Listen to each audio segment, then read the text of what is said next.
Le sujet du jour est sur la dépendance affective. Je sais que nous sommes beaucoup à l'avoir vécu ou certaines le vivent encore probablement. Quand tu es dépendant affectif, tu acceptes de rester dans une relation toxique car tu penses que sans cette personne, tu ne peux pas vivre, que tu ne trouveras personne d'autre.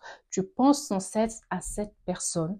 Le dépendant affectif est vite anxieux quand l'autre ne répond pas tout de suite au téléphone, à ses appels, à ses messages, ses attentes.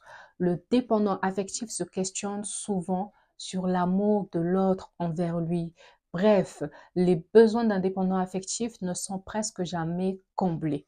Les personnes dépendantes acceptent même la violence pour éviter de risquer de perdre le lien. Pour elles, la violence subie est moins grave que la perte de la personne dont elles sont dépendantes.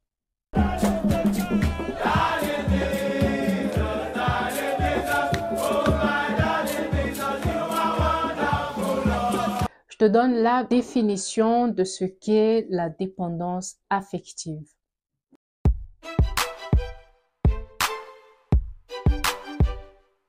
Lorsque chez un individu, l'amour et l'estime de soi dépendent de facteurs extérieurs, on parle de dépendance affective. Ce trouble désigne l'incapacité psychologique d'une personne à vivre sans l'approbation ou le jugement positif de l'autre. On va voir dans cette vidéo les signes de la dépendance affective, pourquoi et comment une personne peut être dépendante affective et comment je m'en suis sortie.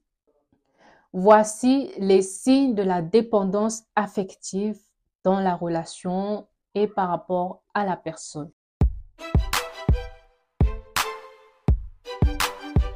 Il y a la crainte du célibat, de la solitude, il y a une faible estime de soi, faible affirmation de soi-même qui n'ose pas s'affirmer, une recherche d'approbation en permanence, une demande permanente à l'autre de réassurance affective. Dis-moi que tu m'aimes.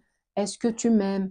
Donc, il y a la tolérance des choses intolérables de la part de l'autre, par exemple, des humiliations, violences verbales ou physiques, etc. Relations fusionnelles, refus que l'autre s'éloigne, doute permanent sur l'affection de l'autre. Ce doute peut constituer des idées obsédantes. Chantage affectif le subit, mais aussi le provoque.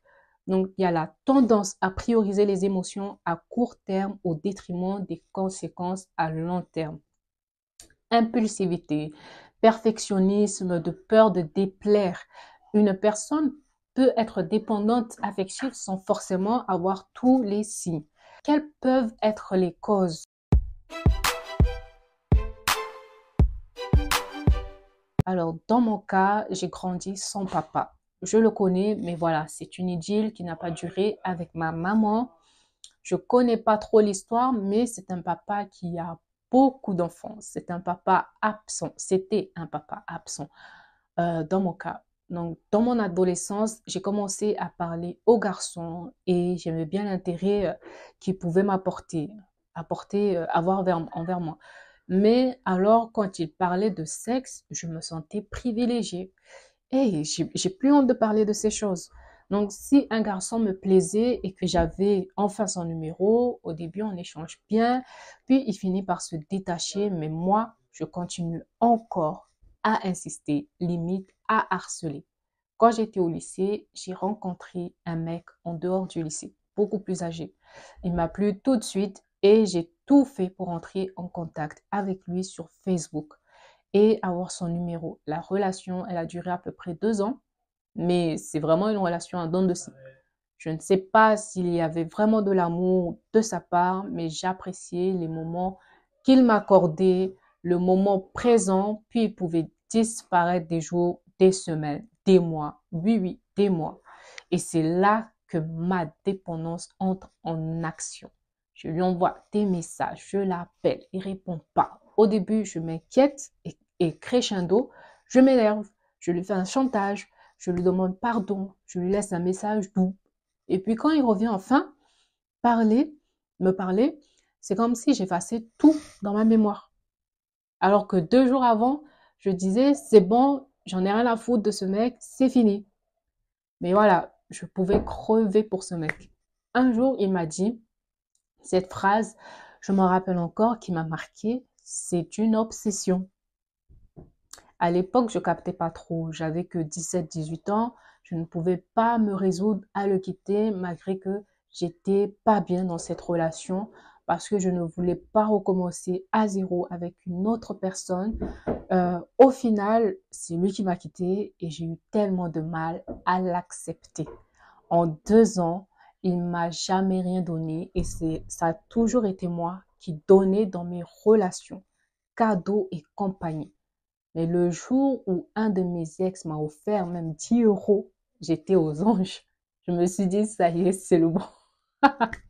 La jeunesse, mon Dieu. Ça me dérangeait même pas d'être en couple avec quelqu'un qui était déjà en couple. Il y avait que moi qui comptais et le reste, je m'en foutais.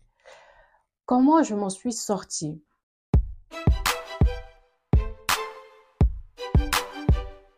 Un jour, je me suis réveillée et je me suis rendu compte que j'avais assez subi. J'avais plus de valeur que ça. J'avais besoin de temps pour moi, d'apprendre à m'aimer. Et puis, j'ai donné ma vie à Jésus. J'ai laissé la place à Christ comme un père. Il m'a restauré, il m'a guéri de mes blessures intérieures. Il m'a dit que j'avais de la valeur à ses yeux, qu'il prendra soin de moi comme un père prend soin de son enfant. J'ai guéri de tout ça avant de rencontrer mon mari. Donc, dans la prochaine vidéo, je parlerai des critères quant au choix de son futur mari. C'était entre parenthèses. Moi, c'est par la prière et ma rencontre avec Christ que je m'en suis sortie, mais en dehors de ce qui est spirituel, parlez-en avec un psy ou un membre de votre entourage parce que c'est vraiment pas simple et facile de se sortir d'une situation pareille. Quand on est amoureux, ça rentre et ça ressort aussitôt. Donc, par un déclic, une retraite, pas forcément spirituelle, mais se couper de tout et être en phase avec soi-même permet de relativiser les choses. Donc, bon courage à toute personne qui traverse ces moments. Ta vie compte. Prends-la en main. J'espère que ça t'a aidé, éclairé, de voir que tu n'es pas seul à vivre cela.